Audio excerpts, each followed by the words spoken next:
এটা এটা আজকে একটা ফাইন্যান্সের একটা মূলনীতি দিয়ে যাই। যারা এমবিএ বিবিএ করে ওরা আরও ভালো বলতে পারবে। তো আমিও যেহেতু টুকটাক পড়েছি, 1 বছর মাস্টার্স করেছি, তা আমারও টুকটাক সামান্য প্রাইমারি নলেজ আছে যে মানুষ কিন্তু ধনী আর গরিব চলাফেরাই ধনী গরিব হয়ে যায়।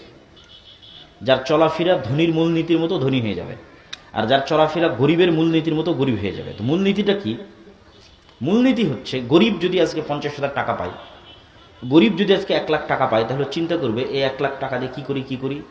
1 লাখ টাকার 20,000 টাকা দিয়ে একটা এসি কিনি, 20,000 টাকা দিয়ে একটা ফ্রিজ কিনি, আর 30-40,000 টাকা দিয়ে এটা কিনি। তাহলে এমন কাজে খরচ করলো যেখান থেকে আরো খরচ হবে, বুঝেন? এমন জায়গায় খরচ করলো যেখান থেকে আরো কি হবে, খরচ হবে। এসির বিল আসবে না, কারেন্টের বিল আসবে না, ফ্রিজ চললে কারেন্টের বিল আসবে না, বিল আসবে। মোটরসাইকেল যদি কিনে ওখানে তেল দেওয়া লাগবে না, তেল দেওয়া লাগবে।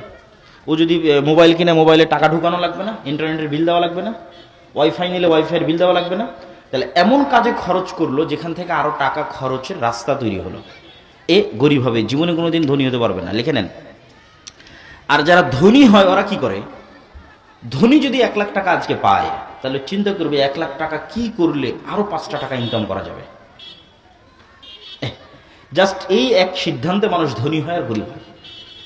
যে আমি আজ 1 লাখ টাকা ইনকাম করেছি, আমি এখন চিন্তা করছি 1 লাখ টাকা কি করলে আরো 5 টাকা ইনকাম করা যায়।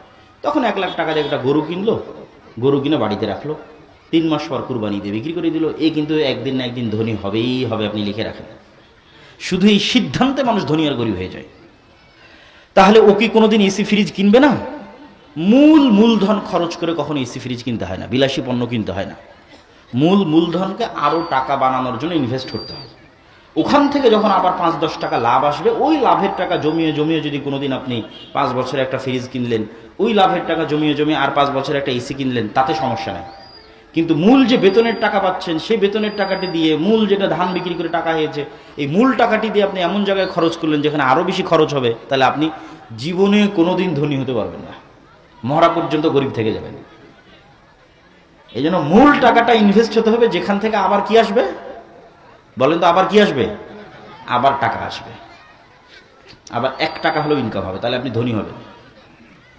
আর যদি এই সবরের উপর, এই ধৈর্যের উপর টিকে থাকতে পারেন যে আমি আমার বিলাসিতার জন্য, আমার পরিবারের বিলাসিতার জন্য কম খরচ করব, আরো বেশি কিভাবে টাকা ইনকাম করা যায় সেটার জন্য বেশি ইনভেস্ট করব, তাহলে আরো দ্রুত ধনী হবেন, আরো তাড়াতাড়ি ধনী হবেন।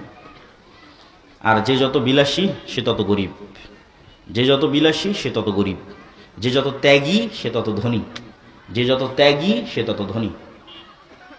আর টাকা যখন আসবে তখন প্রথমে খরচ করতে হবে গরিব মিসকিনের জন্য, অসহায়ের জন্য।